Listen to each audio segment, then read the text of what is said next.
Depot घासले depot हिकिड़ी सही कॉलोनी आहे जेकी 2014 खां वठी प्लाटिंग थी उन ते ऐं उनखे सिर्फ़ु हिकिड़ी घिटी आहे। ॿाहिरों का बि इंट्रस्ट न आहे, ॿाहिरों को बि रस्तो हुते न ईंदो आहे। हाणे हिकिड़ो वकील आहे मरम जुणजो साहब जेको ज़बरदस्ती जेको आहे न घिटी असांजी बंदि दर घिटी भंजराए करे तो दर करण जी कोशिशि थो करे पियो।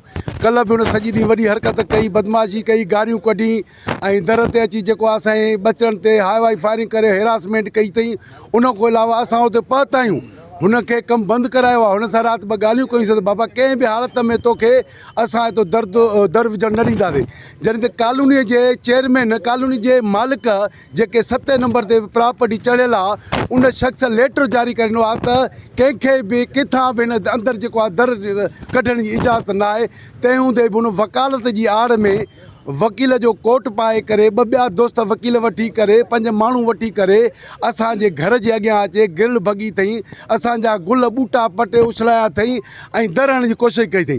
वरी अॼु राति जेको आहे उन राति जो फायरिंग करे वरी लोही गेट दर हणाए ॿाहिरों कपिड़े जो हिकिड़ो कपिड़ो हणाए छॾियो अथई ऐं अंदरि हुन जो कमु हिन महिल ताईं जारी आहे।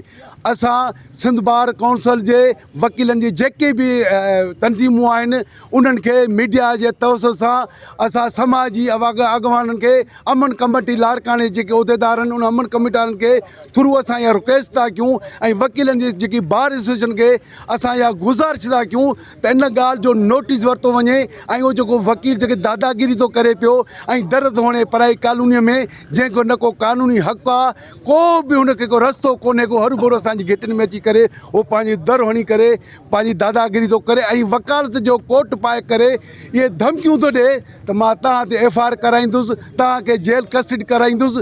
एॾी नाइंसाफ़ी हिन देश में, एॾी नाइंसाफ़ी असां कॉलोनी वारनि सां।